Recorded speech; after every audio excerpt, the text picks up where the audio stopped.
लखनऊ में बिरसा अंबेडकर फुले छात्र संगठन उत्तर प्रदेश के तत्वावधान में अक रेगुलेशंस 2026 के समर्थन में एक महाआंदोलन का आयोजन किया गया। ये कार्यक्रम सामाजिक परिवर्तन स्थल परिवर्तन चौक लखनऊ में आयोजित हुआ, जिसमें बड़ी संख्या में छात्रों, युवाओं और सामाजिक कार्यकर्ताओं ने भाग लेकर उच्च शिक्षा में समान अवसर और सामाजिक न्याय की मांग उठाई। कार्यक्रम के दौरान वक्ताओं ने विश्वविद्यालयों में ओबीसी, एससी और एसटी वर्ग के शिक्षकों व प्रोफेसरों की कम संख्या, आरक्षण के सही क्रियान्वयन तथा भर्ती प्रक्रिया में पारदर्शिता जैसे महत्वपूर्ण मुद्दों को प्रमुखता से उठाया। वक्ताओं ने कहा कि विश्वविद्यालयों में आरक्षित वर्ग के कई पद आज भी खाली पड़े हैं, जिससे सामाजिक न्याय की अवधारणा प्रभावित हो रही है। महाआंदोलन में यह भी सवाल उठाया गया कि देश के कई केंद्रीय विश्वविद्यालयों में ओबीसी प्रोफेसरों की नियुक्ति क्यों नहीं हो रही है तथा आरक्षण से जुड़े नियमों को पूरी तरह लागू करने में देरी क्यों की जा रही है। संगठन के पदाधिकारियों ने कहा कि जब तक आरक्षण व्यवस्था का पूर्ण रूप से पालन नहीं होगा और सभी वर्गों को समान अवसर नहीं मिलेगा, तब तक संघर्ष जारी रहेगा। इस अवसर पर कई शिक्षाविदों, सामाजिक कार्यकर्ताओं और छात्र नेताओं ने अपने विचार रखते हुए शिक्षा व्यवस्था में समानता और न्याय की आवश्यकता पर बल दिया। कार्यक्रम का उद्देश्य छात्रों के अधिकारों की रक्षा और शिक्षा संस्थानों में सामाजिक समरसता को मजबूत करना बताया गया। संगठन के संरक्षक डॉक्टर बीपी अशोक पूर्व आईपीएस इस अवसर पर उपस्थित रहे और उन्होंने अपने विचार व्यक्त करते हुए कहा कि शिक्षा संस्थानों में सामाजिक न्याय और समान अवसर सुनिश्चित करना समय की मांग है तथा आरक्षण से जुड़े नियमों का पूरी तरह पालन होना चाहिए।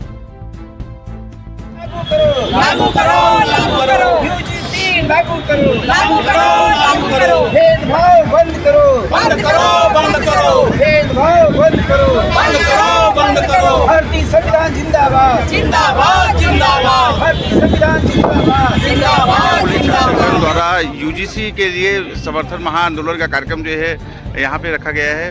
क्या कहना चाहेंगे यूजीसी के लिए समर्थन में जो कार्यक्रम जो रखा गया है उसके बारे में बताएं। काफ़ी सारे संगठन आए हैं, हमारे भी है, मानव रावत के नेतृत्व में बादशाह के लोग और हम लोग भी अन्य बहुत सारे संगठनों के लोग, बहुत सारी पार्टियों के लोग हैं। ये एक ऐसा विषय है जो कोई एक संगठन या एक पार्टी से जुड़ा हुआ नहीं है, ये पूरे समाज से जुड़ा हुआ है। इसमें एक भ्रम फैला दिया गया है कि ये ओबीसी के लिए है, एससी के लिए, एसटी के लिए। यूजीसी का जो रेगुलेशन है ये सबके लिए एक ऐसा नियम बन करके आया है जो ब्राह्मण को भी अगर वो पीड़ित है उसको न्याय देगा, उसके खिलाफ भी भेदभाव नहीं होगा। कोई साउथ इंडिया का है, कोई नॉर्थ इंडिया का है, कोई गांव का है, कोई शहर का है, उसके साथ भी भेदभाव नहीं होगा। कोई महिला है तो उसको महिला होने पर उसके साथ भेदभाव नहीं होगा। कोई फिजिकली डिसेबल्ड है उसके साथ भी नहीं होगा। ट्रांसजेंडर है तो उसके साथ भी नहीं होगा। कोई गरीब है तो उसके साथ भी नहीं होगा। साफ साफ लिखा है उसके सेक्शन 4(2) में, any form of discrimination will not be tolerated. वो ना तो उसका अनुमति होगी उस क्षेत्र के अंदर, यहाँ तक कि जो उनके स्टाफ के मेंबर हैं यूनिवर्सिटी, चाहे प्रबंधन समिति के लोग बाग हैं उनके खिलाफ हो, चाहे स्टाफ मेंबर के खिलाफ हो, चाहे विद्यार्थी के खिलाफ हो। हाँ, इसमें ये जरूर मांग है पूरी के इक्विटी कमेटी के अंदर पर्याप्त प्रतिनिधित्व हो एससी एसटी ओबीसी का, जो कि पर्याप्त लिखा हुआ नहीं है। व्यवहार में क्या होता है ये तो हम बाद में बात कराएंगे, लेकिन ये इसका हम लोग स्वागत करते हैं और ये मांग करते हैं कि इस पर स्टे हटाया जाए। इसके अंदर जो अमेंड हो सकती है चीज़ें वो अमेंड हों, लेकिन ये इसमें ऐसा कहीं नहीं है कि बिना किसी जांच के कोई एफआईआर हो।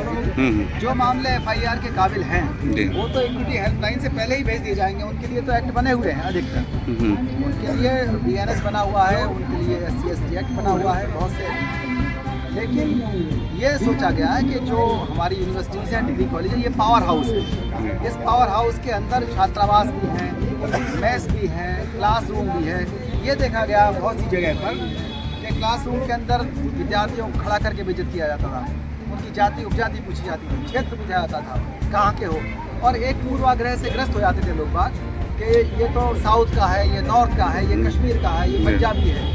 उस आधार पर कोई भी ना सवाल कर पाएगा। ये तो एक अवेयरनेस प्रोग्राम है सही मायने में। इसमें कोई FIR का जिक्र नहीं है, किसी सजा का जिक्र नहीं है। कई लोगों ने कहा कि इसमें गलत सूचना है तो क्या होगा, गलत सूचना की जांच होगी ना। अब जांच होने पर से थोड़ी इसकी तो जांच होगी, उसमें क्या दिक्कत है किसी को। सर आज जो धरना है मतलब कितने दिन धरना रहेगा? धरना मतलब कौन कौन से लोग शामिल हुए हैं? मतलब धरना है जी, इसमें अधिवक्ता बंधु भी है जी, हमारा जी है, हमारे और मैं भी यहाँ शामिल हूँ।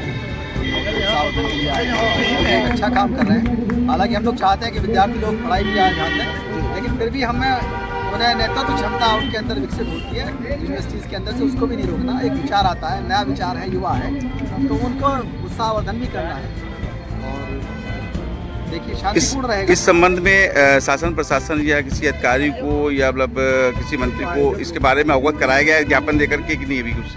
अब देखिए क्या जो स्थानीय प्रशासन है वो किसको नियुक्त करते हैं, ज्ञापन तो दिया ही जाएगा।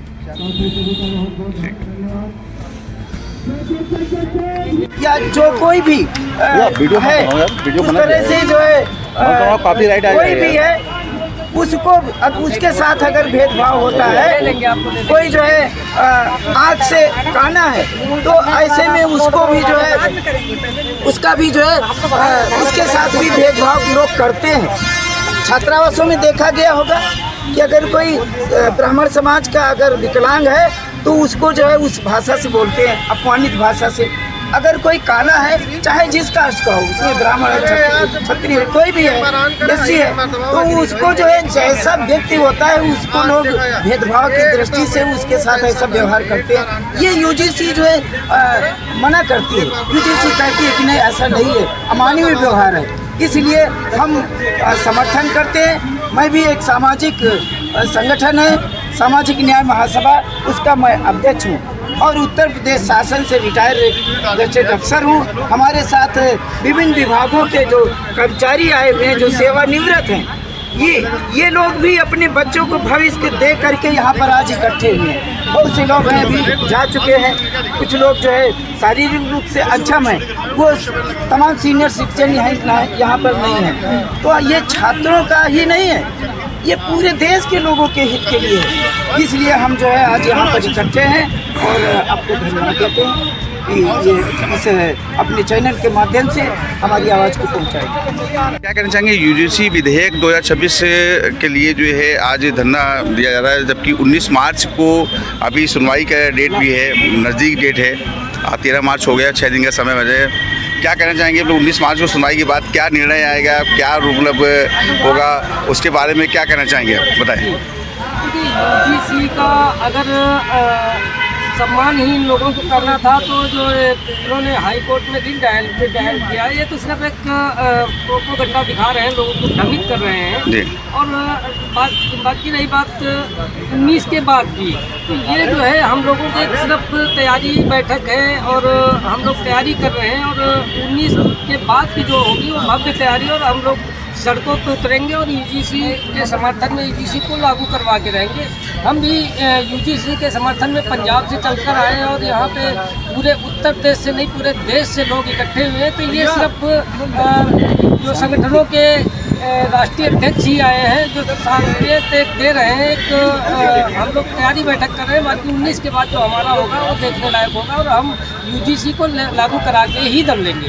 धन्यवाद। यूजीसी विधेयक लागू करो के लेकर के आज धरना जो है किया जा रहा है और जैसे कि 19 मार्च को इसकी सुनवाई भी है सुप्रीम कोर्ट पे, क्या कहना चाहेंगे? पूरा परिचय दे तो बताएं। जी, मैं सबसे पहले आपके चैनल का बहुत बहुत धन्यवाद। मैं डॉक्टर आर.के. महासभा के संस्थापक राष्ट्रीय अध्यक्ष। आज जो महाआंदोलन हुआ है ये एक सांकेतिक महाआंदोलन हुआ है।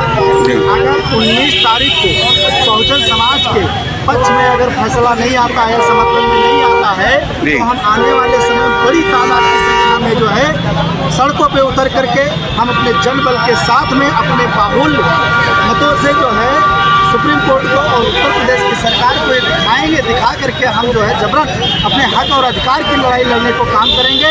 और जब तक यह हमारा यूजीसी लागू नहीं हो जाएगा तब तक हम सबको उतरने का काम करेंगे। जैसे 19 मार्च की सुनवाई होती है, सुनवाई पे अगर जो भी निर्णय आएगा और अगर मान लीजिए निर्णय जो है आपके पक्ष में आता है, ठीक है, नहीं आता तो फिर क्या करेंगे आगे, क्या तो फिर हम बहुजन समाज के लोग मिल करके सड़कों पर उतर करके पैदल मार्च करेंगे, विधानसभा की तरफ करेंगे, मुख्यमंत्री आवास की तरफ करेंगे, केंद्र सरकार की तरफ करेंगे, क्योंकि जब तक हक अधिकार हमारा नहीं मिलेगा, ये किसी के बात की प्रवृत्ति नहीं है कि बाबा साहब भीमराव अम्बेडकर के संविधान की बदौलत हुआ है। अगर हमारा हक अधिकार कोई छीनने का काम करेगा तो हम उसकी हलक में हाथ डाल करके उसको हम छीनने का काम करेंगे कि हमारा हक और अधिकार, ये हमारा लोकतंत्र है, इसलिए हम सड़कों पर उतर करके और बड़ा आंदोलन की तैयारी करेंगे। आज यूजीसी का जो विरोध धरना प्रदर्शन हो रहा है, यहाँ पे शांतिपूर्ण धरना है, और अभी क्या कहना चाहेंगे इस कार्यक्रम के बारे में? यह मैं विश्राम राज पासी, राष्ट्रीय पासी मंच का राष्ट्रीय और जनपद बाराबंकी। आज जो अम्बेडकर विश्वविद्यालय के छात्र जो मानव रावत है, उसने यहाँ परिवर्तन चौक लखनऊ पर आंदोलन यूजीसी के समर्थन में किया था और मैं उसी के समर्थन में आया हूँ। वास्तव में बात यह है कि हमारे देश में जात के आधार पर लंबे समय से भेदभाव होता आया है। चाहे वो एकलव्य रहे हो, उनको शिक्षा नहीं दी गई, चाहे वो संभोग रहे हो, उनकी हत्या की गई। तो इस तरीके से तमाम जागरूक करने के लिए और सामाजिक समरसता को कायम करने के लिए नानक बुद्ध, कबीर, संत गाडगे जैसे तमाम लोगों ने संघर्ष किया। बाबा साहब अम्बेडकर जो ये भारत के संविधान के निर्माता हैं, वो भी जब पढ़ने हुए थे तो शिक्षा पर रोक लगाई गई थी। उन्होंने भेदभाव बड़ी जिंदगी में देखी। जब उनको भारत के संविधान का बनाने का मौका मिला तो उन्होंने भारत के संविधान के अनुच्छेद 15 में व्यवस्था दिया था कि भारत के किसी भी नागरिक के साथ जाति धर्म के आधार पर कोई भेदभाव नहीं किया जाएगा। लेकिन आज़ादी के बाद भारत का संविधान मूलतः उसका एक भी अंश अगर लागू कर दिया गया होता तो इस देश में सबका समानता आ जाती। और विश्वविद्यालय जो हमारे हैं, इनमें छात्रों के साथ जो उच्च शिक्षण संस्थान है, भारी भेदभाव किया गया, जिसका बहुत जीता जागता उदाहरण है कि रोहित मुन्ना और पायल तालवी जैसे मेधावी छात्रों ने आत्महत्या करने का काम किया। तो सरकार ने 11 जनवरी को ये जो बिल लाने का काम किया था तो उच्च शिक्षण संस्थानों में छात्रों के साथ कोई भेदभाव नहीं किया जाएगा। लेकिन ऐसा बिल आया, इतना कमज़ोर बिल सरकार ने दिया कि सुप्रीम कोर्ट ने उस पर रोक लगाने का काम किया। तो एक साजिश थी इस बहुजन समाज को ठगने की व्यवस्था थी, इनके वोटों पे कैसे जो है सेंध लगाई जाए। नहीं तो सरकार जब स्टे लगाया जा रहा था तो अपना कोई अधिवक्ता वहाँ खड़ा करके उसकी बात को सुनती। 19 तारीख को अभी आने वाला है फैसला, तो मैं समझता हूँ कि अगर यूजीसी बिल के खिलाफ कोई ऐसा निर्णय आता है तो राष्ट्रीय पासी मंच नहीं, इस देश का पूरा बहुजन समाज सड़कों पर उतर करके यूजीसी बिल को लागू करने के लिए एक बड़ा आंदोलन करेगा और अपने मत के जरिए इस सरकार को बदलने का काम करेगा। धन्यवाद। जय भीम, जय संविधान।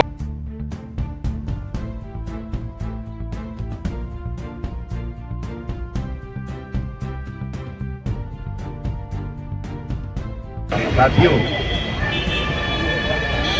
ये जो धरना चल रहा है ये इस बात का प्रतीक है कि हम अपने अधिकारों के प्रति सजग हैं और ध्यान आकर्षित करना चाहते हैं कि जिस प्रकार से हमारे अधिकारों को दबाया जा रहा है, कुचला जा रहा है, हम उसके दबाने के लिए शांत नहीं बैठेंगे। यदि हमारी बातें नहीं मानी जाती हैं तो हम इसके लिए और आगे बड़ा कदम उठाने के लिए भी तैयार हैं। पग पग पर संवैधानिक अधिकारों की अवहेलना, बहुजन समाज के अधिकारों पर कुठाराघात इस बात का प्रतीक है कि वर्तमान परिवेश किसी भी प्रकार से न सुनने के लिए तैयार है और न मानने के लिए तैयार है और न ही किसी प्रकार की सूचना देने के लिए तैयार है। मैं आशीर्वाद देता हूं आप सभी को और आप लोगों का आभार भी प्रकट करता हूं कि आप यहां पर धरना देकर अपने उसका समर्थन करो। तो जब गिरफ्तारी हुई थी तो हम यहाँ नहीं थे, लेकिन हमारे पास फोन आया था तो हम ट्विटर पे तुरंत लिखे, फेसबुक पे लिखे, LIV हजरतगंज से बात किया, ACP से बात किया कि हम लोग पूरी टीम के साथ पहुंच रहे हैं। अगर उनको जेल भेजा गया हम लोग पूरी तरह से उनके साथ हैं, क्योंकि नहीं आ पाए थे लेकिन अपना समर्थन सोशल मीडिया में बराबर लिखे थे, क्योंकि सोशल मीडिया पर तुरंत लिख सकते थे ना, तो सामने लोग जानते कब से समर्थन में है लोग, यहाँ तो लोग वो भी नहीं करते हैं। तो इसलिए इस छात्र जो सभा के लोग हैं, हमारे मानव भाई और लोग हैं, इनके साथ भीम आर्मी भारत एकता मिशन और मजबूती के साथ खड़ी है। और आप लोगों को बताना चाहते हैं, हमारे छोटे भाई एडवोकेट सूरज गौतम की कल बारात थी,